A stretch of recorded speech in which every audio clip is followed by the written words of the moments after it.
नमस्कार दोस्तों, आशा करते हैं आप सभी अच्छे होंगे। तो देखते हैं science previous year solve question for NTPC group D and all one day exams के लिए। हाँ, अगर आप हमारे चैनल पे नए हैं तो प्लीज़ चैनल को सब्सक्राइब कर लें और सबसे पहले नोटिफिकेशन पाने के लिए बेल आइकन को प्रेस कर लें। देखते हैं फर्स्ट नंबर क्वेश्चन।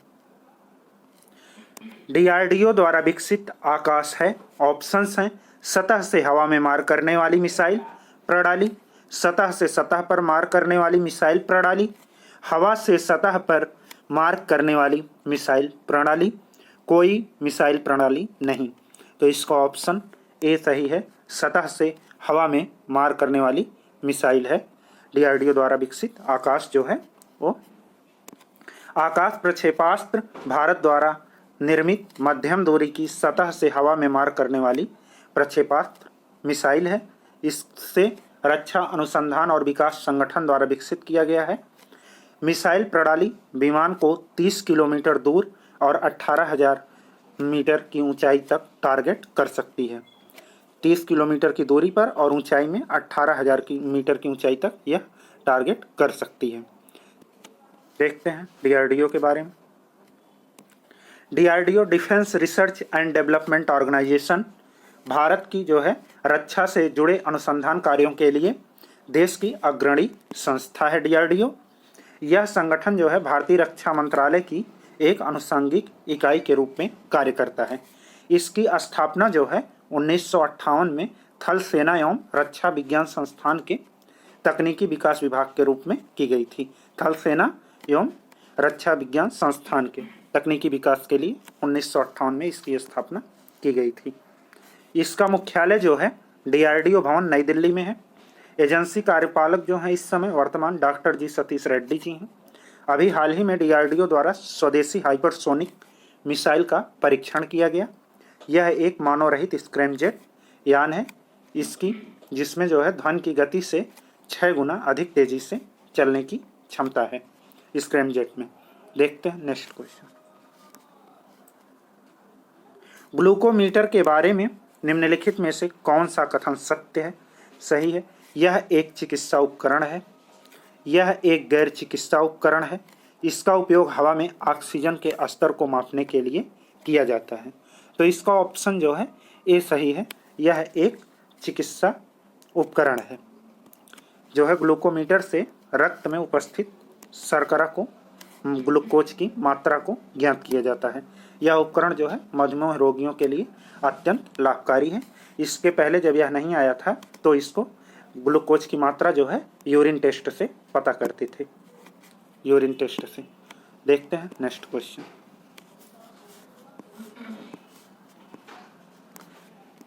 तंबाकू निषेध दिवस कब मनाया जाता है? ऑप्शंस हैं 1 मई, 31 मई, 1 जून, 30 जून। तो इसका ऑप्शन बी सही है। विश्व तंबाकू दिवस जो निषेध दिवस जो है 31 मई को मनाया जाता है। 31 मई को जो है दुनिया भर में हर साल विश्व तंबाकू निषेध दिवस के रूप में मनाया जाता है। इसका उद्देश्य जो है तंबाकू सेवन के व्यापक प्रसार और नकारात्मक स्वास्थ्य के प्रति लोगों को आकर्षित करना है ताकि इससे जागरूकता बढ़े। विश्व स्वास्थ्य संगठन के सदस्यों ने 1987 में विश्व तंबाकू निषेध दिवस पहली बार मनाया गया था। कब मनाया गया था? 1987 में वर्ल्ड हेल्थ ऑर्गेनाइजेशन द्वारा। तो 2020 में जो है विश्व तंबाकू निषेध दिवस की थीम जो थी फेफड़े पर तंबाकू का खतरा है था। स्वास्थ्य संगठन WHO का मुख्यालय जो है जिनेवा स्विट्जरलैंड में स्थित है। इसकी स्थापना 7 अप्रैल 1948 में की गई थी और इसके महानिदेशक जो हैं टेडोर्स एडहानॉम हैं और उप महानिदेशक सौम्या स्वामीनाथन जी हैं जो कि भारतीय मूल की हैं। देखते हैं नेक्स्ट क्वेश्चन। मंगल ऑर्बिटर मिशन मंगलयान किस वर्ष प्रक्षेपित किया गया था? ऑप्शंस हैं 2012, 2013, 2014, 2015। तो इसका ऑप्शन बी सही है। मंगल ऑर्बिटर मिशन यान जो है इसरो द्वारा 2013 में छोड़ा गया था। मंगल ऑर्बिटर मिशन मंगलयान 5 नवंबर 2013 को जो है प्रक्षेपित किया गया था। भारत का प्रथम मंगल अभियान था यह भारतीय अंतरिक्ष अनुसंधान संगठन इसरो की एक महत्वाकांक्षी अंतरिक्ष परियोजना थी।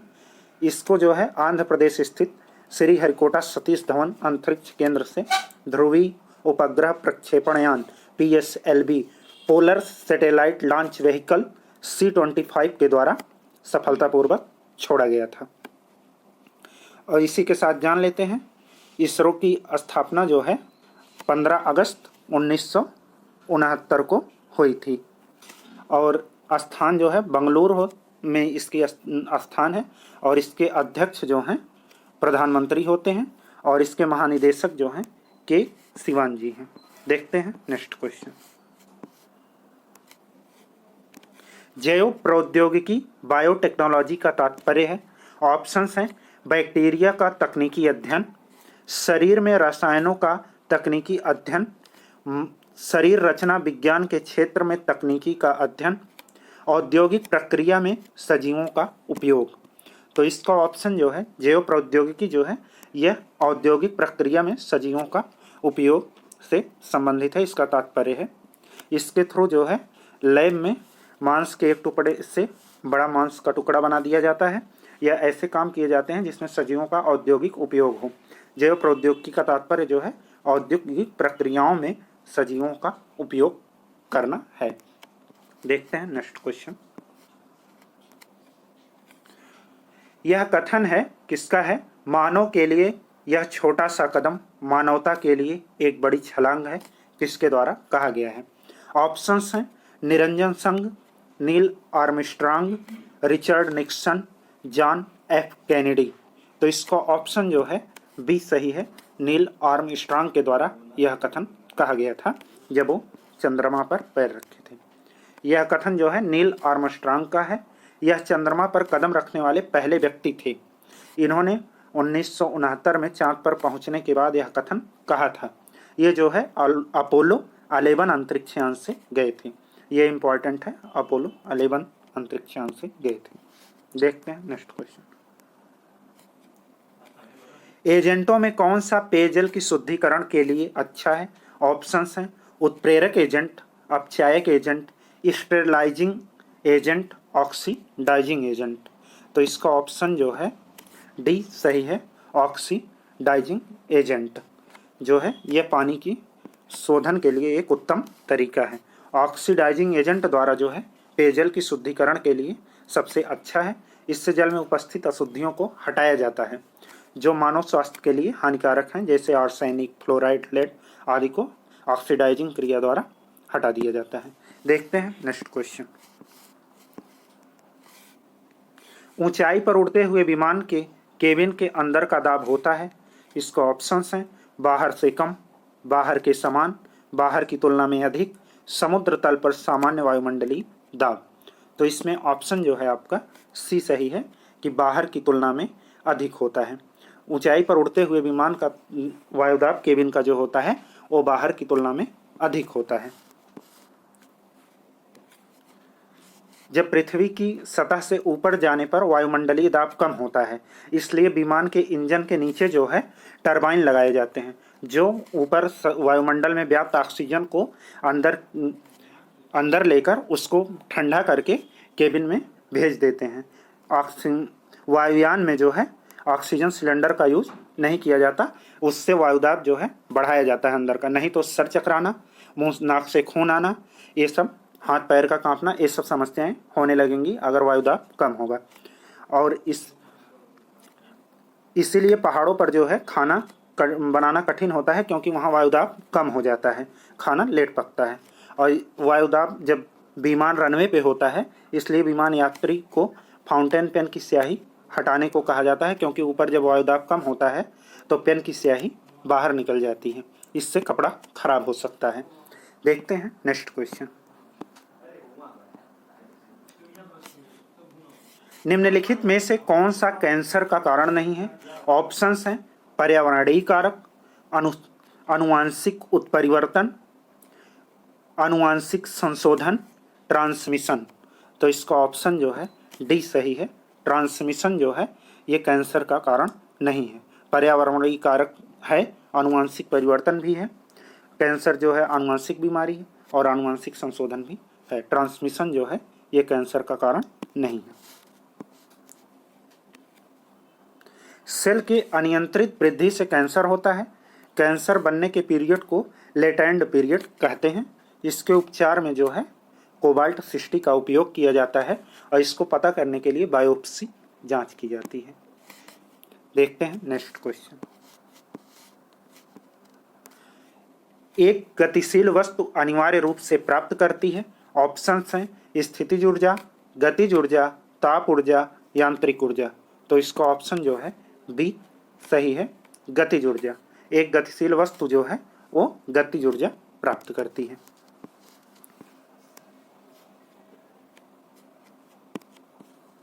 देखते हैं नेक्स्ट क्वेश्चन। ऑस्टियोपोरोसिस किस रोग से संबंधित है? ऑप्शन है हड्डी, दिल, गुर्दा, फेफड़ा। तो इसका ऑप्शन ए जो है सही है। ऑस्टियोपोरोसिस जो है हड्डी रोग से संबंधित है।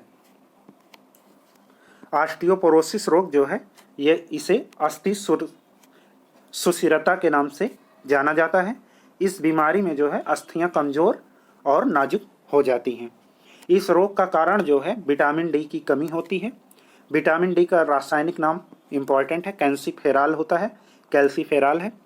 विटामिन डी का स्रोत जो है यह प्रातःकालीन सूर्य का प्रकाश और मछली का तेल जो है प्रमुख है। देखते हैं नेक्स्ट क्वेश्चन। ओटीसी दवा क्रोसिन एक दवा है। पहले देख लेते हैं। ओटीसी दवा ऐसी दवा होती है जिन्हें खरीदने के लिए पर्ची की आवश्यकता नहीं होती। ओटीसी का पूरा नाम जो है ओवर द काउंटर होता है, फुल फॉर्म इसका। तो क्रोसिन जो है ज्वरनाशक व दर्दनाशक दवा है। इसका ऑप्शन जो है सी सही है। क्रोसिन बुखार और दर्द की दवा है। ओटीसी ऐसी दवाओं का समूह है जिन्हें खरीदने के लिए पर्ची की आवश्यकता जो है नहीं होती है। आप जनरली किसी मेडिकल स्टोर से ले सकते हैं। इसमें कई दवाइयाँ आती हैं, बहुत सारी दवाइयाँ हैं, पैरासीटामॉल, कम्बिफ्लाम, ये सब।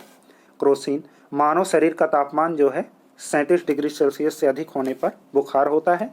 ऐसी स्थिति में जो है मानव शरीर का तापमान बढ़ने पर सेल कोशिका में जो है पानी की कमी होने लगती है। देखते हैं नेक्स्ट क्वेश्चन। ओन्कोलॉजी किस बीमारी के उपचार से जुड़ा है?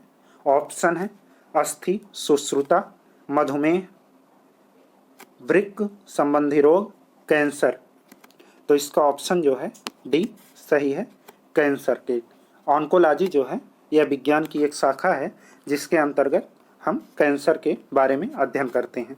इसमें व्यक्ति के शरीर में किसी भी प्रकार के कैंसर की चिकित्सा की जाती है, जैसे शल्य चिकित्सा, रासायनिक चिकित्सा, रेडियो चिकित्सा का वर्णन है इसमें ऑन्कोलॉजी के अंतर्गत। देखते हैं नेक्स्ट क्वेश्चन। ब्लॉटिंग पेपर द्वारा स्याही सोखने का क्या कारण है? ऑप्शंस हैं कागज की खुरदरी प्रकृति, परासरण, कैपिलरी प्रक्रिया, सोखना।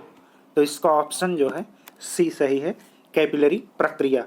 ब्लॉटिंग पेपर जो है वो किसकत्व की प्रक्रिया के थ्रू आपका स्याही सोख लेता है, उसमें जो है सुराख होते हैं। देखते हैं कैपिलरी प्रक्रिया द्वारा जो है ब्लॉटिंग पेपर स्याही सोखता है। कोशिका क्रिया जो है ये दो भागों में होती है। एक पतली नलियों में द्रवों की गति, जिसको केशकत्व के नाम से आप जानते हैं। सचित्र माध्यमों से होकर द्रवों की गति जो है सच्छिद्र माध्यम से होकर द्रव ऊपर चढ़ता है। देखते हैं नेक्स्ट क्वेश्चन। में विटामिन डी सबसे ज़्यादा होता है। ऑप्शंस हैं बिनौला, कॉटन सीड्स का तेल में, जैतून के तेल में, कॉड लीवर मछली के तेल में, सूरजमुखी के तेल में। तो इसका ऑप्शन जो है सी सही है, कॉड लीवर मछली के तेल में जो है विटामिन डी सर्वाधिक पाया जाता है। और सुबह सुबह मॉर्निंग में जो है सूर्य के प्रकाश में भी पाया जाता है। विटामिन डी की कमी से जो है बच्चों में रिकेट्स व वयस्कों में जो है विटामिन डी की कमी से ओस्टियोमलेशिया नामक रोग हो जाता है। देखते हैं नेक्स्ट क्वेश्चन।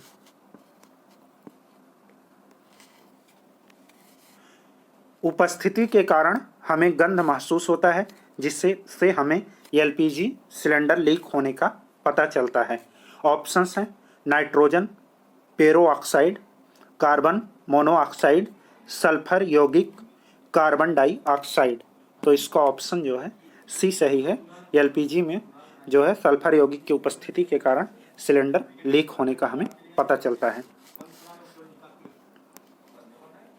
एलपीजी सिलेंडर में लीक होने का पता के लिए हम सल्फर यौगिक के रूप में जो है अक्रिय पदार्थ इथाइल मरकॉप्टेन को मिला देते हैं, जिससे घरेलू गैस एलपीजी में गंध आती है। यह जो है रंगहीन और गंधहीन ब्यूटेन प्रोपेन गैस का मिश्रण होता है, इसलिए इसको लीकेज के लिए हम इथाइल मरकॉप्टेन मिलाते हैं। यह एक सल्फर यौगिक है, अक्रिय पदार्थ है। यह बहुत इंपॉर्टेंट भी है क्वेश्चन। देखते हैं नेक्स्ट क्वेश्चन। तीसरी पीढ़ी के उस एंटी टैंक मिसाइल का क्या नाम है जिसका राजस्थान में डीआरडीओ द्वारा सफलतापूर्वक परीक्षण किया गया था? ऑप्शंस हैं अग्नि, नाग, कोबरा। यहाँ पे तूफान होना चाहिए था, ऑप्शन में मिस्टेक हो गया टाइपिंग में, तूफान। तो इसका ऑप्शन जो है बी सही है, नाग तीसरी पीढ़ी का है। नाग एक तीसरी पीढ़ी का भारत द्वारा स्वदेश निर्मित टैंक भेदी प्रक्षेपास्त्र है, मिसाइल है। इसे दागो और भूल जाओ टैंक भेदी पास्त्र के नाम से भी जानते हैं, मिसाइल के नाम से। अग्नि जो है अंतर महाद्वीपीय दूरी तक मार करने में सक्षम मिसाइल का समूह है। भारत के एकीकृत निर्देशित मिसाइल विकास कार्यक्रम द्वारा स्वदेशी तकनीक से विकसित की गई है। कोबरा जो है west German anti tank missile थी, और तूफान जो है ईरान की बनी एंटी टैंक मिसाइल है। देखते हैं नेक्स्ट क्वेश्चन। इसका ऑप्शन जो है बी सही है, नाग। दबाव को से मापा जाता है। ऑप्शंस हैं द्रव्यमान एवं घनत्व द्वारा, किए गए कार्य से, बल एवं क्षेत्रफल से, बल एवं दूरी से। तो इसका ऑप्शन जो है सी सही है, बल एवं क्षेत्रफल से। दबाव को जितनी कम दूरी में आप बल लगाएंगे दबाव उतना ज़्यादा होगा, इसके लिए बल एवं क्षेत्रफल से मापा जाता है। इसका जो है एसआई मात्रक पास्कल होता है। देखते हैं नेक्स्ट क्वेश्चन। यदि वायु गुणवत्ता सूचकांक के बीच हो तो प्रदूषण के स्तर को मध्यम माना जाता है। ऑप्शंस हैं 0 से 50 तक, 51 से 100 तक, 101 से 150 तक, 150 से 200 तक। तो इसका ऑप्शन जो है डी सही है। मध्यम के लिए जो होता है 151 से 200 तक माना जाता है। ये अनहेल्दी होता है, लेकिन सेंसिटिव ग्रुप के लिए जो लोग श्वसन रोग से पीड़ित हैं या फेफड़े के रोग से पीड़ित हैं। यदि वायु गुणवत्ता सूचकांक 151 से 200 के बीच हो तो इसके स्तर को मध्यम प्रदूषित माना जाता है। देख लेते हैं पूरा। 0 से 50 को बीच में गुड अच्छा माना जाता है, 51 से 100 तक जो है मॉडरेट माना जाता है, 101 से 150 तक अनहेल्दी सेंसिटिव ग्रुप्स के लिए माना जाता है, और 151 से 200 तक जो है ये अनहेल्दी होता है। 201 से जो है 300 तक वेरी अनहेल्दी होता है, और जो है 300 से 500 तक जो होता है ये हैजार्ड होता है, बहुत खतरनाक होता है। और केंद्रीय प्रदूषण नियंत्रण बोर्ड जो है वो नई दिल्ली में स्थित है। यह इंपॉर्टेंट क्वेश्चन है, ये हर एग्जाम में पूछा जाता है। माचिस की तीलियों में होता है। ऑप्शंस हैं सल्फर, फास्फोरस, मैग्नीशियम, पोटेशियम। तो इसका ऑप्शन जो है बी सही है। माचिस की तीलियों के ऊपर फास्फोरस पदार्थ लगाया जाता है। फास्फोरस जो होते हैं ये 3 प्रकार के होते हैं, लाल फास्फोरस, सफ़ेद फास्फोरस और काला फास्फोरस। माचिस की तीलियों में जो है लाल फास्फोरस का प्रयोग किया जाता है, जबकि सफ़ेद फास्फोरस जो होता है वो अत्यधिक क्रियाशील होता है, काला फास्फोरस कम क्रियाशील होता है। फास्फोरस जो है प्राणी और वनस्पति पदार्थों में एक आवश्यक तत्व के रूप में विद्यमान होता है। यह जो है अस्थियों एवं उपास्थियों और जीव कोशिकाओं में भी उपस्थित रहता है। उपास्थियों में जो है पाया जाता है फास्फोरस। जब डेथ बॉडी जलाई जाती है तो जो चमकता है वो फास्फोरस होता है। या रात को शमशान घाट पर जो चमकता है, एग्जाम में पूछा गया था, वो फास्फोरस की वजह से चमकता है, कोई भूत और चुड़ैल नहीं रहती है वहाँ। देखते हैं नेक्स्ट क्वेश्चन। सामान्य आँख के लिए स्पष्ट दृष्टि की न्यूनतम दूरी होती है। ऑप्शंस हैं 15 सेंटीमीटर, 20 सेंटीमीटर, 25 सेंटीमीटर, 30 सेंटीमीटर। तो इसका ऑप्शन जो है सी सही है, 25 सेंटीमीटर। सामान्य आँख के लिए जो स्पष्ट दृष्टि की न्यूनतम दूरी होनी चाहिए वो 25 सेंटीमीटर होती है। आँख में जो दान किया जाने वाला भाग होता है वो कार्निया होता है। स्पष्ट प्रतिध्वनि सुनने के लिए जो कान से श्रोता और वक्ता के बीच में दूरी होनी चाहिए वो 17 मीटर होनी चाहिए। और कान पर ध्वनि का प्रभाव जो होता है 1/10 सेकंड के 1 सेकंड का 10वां भाग भर रहता है। देखते हैं नेक्स्ट क्वेश्चन। सूर्य को देखने के लिए किस यंत्र का प्रयोग किया जाता है? ऑप्शन है स्ट्रेबोस्कोप, टेलीस्कोप, हेलियोस्कोप, सनमीटर। तो इसका ऑप्शन जो है सी सही है, हेलियोस्कोप। सूर्य को देखने के लिए जो है हेलियोस्कोप का प्रयोग किया जाता है। हेलियोथेरेपी जो होती है सूर्य के प्रकाश से चिकित्सा करने की प्रक्रिया को जो है हेलियोथेरेपी कहते हैं। जैसे सूर्य के धूप में बैठ के सिकाई करना, चिकित्सा से संबंधित विटामिन डी लेना, ये सब हेलियोथेरेपी के अंतर्गत आता है। टेलीस्कोप का प्रयोग जो है दूर की वस्तुओं को देखने के लिए किया जाता है। देखते हैं नेक्स्ट क्वेश्चन। शोर के किस स्तर पर से ऊपर का शोर कान में दर्द और क्षति का कारण हो सकता है? ऑप्शंस हैं लगभग 80 डेसिबल, लगभग 130 डेसिबल, लगभग 150 डेसिबल, लगभग 180 डेसिबल। तो इसका ऑप्शन जो है कान में दर्द और शोर, सर दर्द का कारण जो है 130 डेसिबल तक हो सकता है, क्योंकि सामान्य हल्ला गुल्ला जो होता है वो 80 से 90 डेसिबल के बीच में होता है, वो कान में दर्द और क्षति का कारण नहीं हो सकता।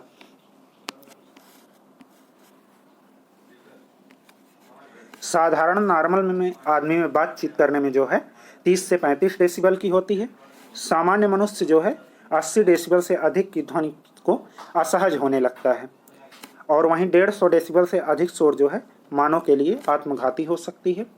ध्वनि की चाल जो होती है वायु में 332 मीटर प्रति सेकंड होती है, जो है ध्वनि के लिए माध्यम की आवश्यकता होती है। ध्वनि तरंगे जो होती हैं ये अनुदैर्घ्य तरंगे होती हैं। इसकी चाल भिन्न भिन्न माध्यम में जो है अलग अलग होती है। सबसे ज़्यादा ठोस में, फिर द्रव में, फिर गैस में होती है। और ध्वनि की मात्रक जो है ये डेसिबल है। देखते हैं नेक्स्ट क्वेश्चन। पादप विज्ञान में किसका अध्ययन किया जाता है? ऑप्शंस हैं मानव शरीर रचना, पौधों, शुद्ध मात्रिकी, मानव विज्ञान। तो इसका ऑप्शन जो है बी सही है, पादप विज्ञान के अंतर्गत जो है पौधों का अध्ययन किया जाता है। डेंड्रोलॉजी के में जो है वृक्षों एवं झाड़ियों का अध्ययन किया जाता है। और वहीं जो है शैवालों के अध्ययन को फाइकोलॉजी कहा जाता है। और वनस्पति विज्ञान के जनक जो हैं थियोफ्रेस्टस को माना जाता है। इस पर हम एक अलग वीडियो बना देंगे जिसमें सारे लॉजी के अंतर्गत किसका अध्ययन किया जाता है और उनके जनक का। देखते हैं नेक्स्ट क्वेश्चन। चेचक किस वायरस के कारण होता है? ऑप्शंस हैं West Nile, varicella, herpes simplex, rhino virus. तो इसका ऑप्शन जो है बी सही है, वेरिसेला नामक वायरस से जो है चेचक होता है। इसके टीके की खोज जो है एडवर्ड जेनर ने 1796 ईस्वी में किया था। देखते हैं नेक्स्ट क्वेश्चन। कीमोथेरेपी किस रोग के उपचार के लिए दी जाती है? अर्थात कीमो। ऑप्शंस हैं हृदय रोग, गुर्दे की विफलता, कैंसर, हेपेटाइटिस सी।